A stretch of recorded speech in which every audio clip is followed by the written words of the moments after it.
शीशे की ट्रेन बहुत समय पहले एक जादुई दुनिया में, जहां ऊंचे ऊंचे पहाड़ और घने जंगल थे, एक ऐसी ट्रेन थी जो पूरी तरह शीशे की बनी हुई थी। यह कोई साधारण ट्रेन नहीं थी।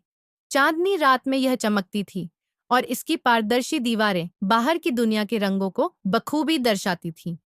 लोग इसे शीशे की ट्रेन कहते थे। कहते हैं कि यह ट्रेन 100 साल में सिर्फ एक बार नूराबाद के छुपे हुए स्टेशन पर आती थी, लेकिन इसमें चढ़ने का मौका केवल उन्हीं को मिलता था जिनके दिल साफ थे और जिनके सपने अधूरे थे। यह ट्रेन सिर्फ शहरों में नहीं जाती थी, बल्कि यह यादों, ख्वाबों और इच्छाओं के रास्तों पर सफर करती थी। एक छोटे से गांव में अरमान नाम का एक लड़का रहता था। एक दिन उसे अपने दादाजी की पुरानी किताब में एक नक्शा मिला, जिसमें शीशे की ट्रेन का जिक्र था। दादाजी ने बताया था कि कैसे वे अपनी डर की वजह से उस ट्रेन पर चढ़ने से चूक गए थे। अरमान ने ठान लिया कि वह यह मौका नहीं गंवाएगा। जब ट्रेन के आने की रात आई तो पूरा माहौल जादू भरा था। अरमान अपने नक्शे और सपनों के साथ स्टेशन पर खड़ा था।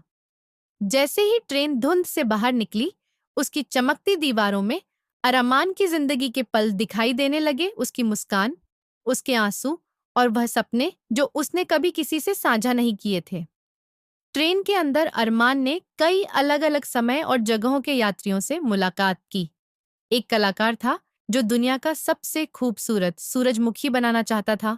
एक लेखक था जो अपनी कहानी का सही अंत ढूंढ रहा था, और एक अकेला बच्चा था जो एक दोस्त की तलाश में था।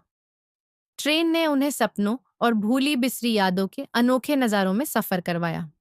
अरमान ने महसूस किया कि यह सफर किसी मंजिल तक पहुंचने का नहीं था, बल्कि अपने भीतर के साहस, उम्मीद और सपनों को फिर से पाने का था।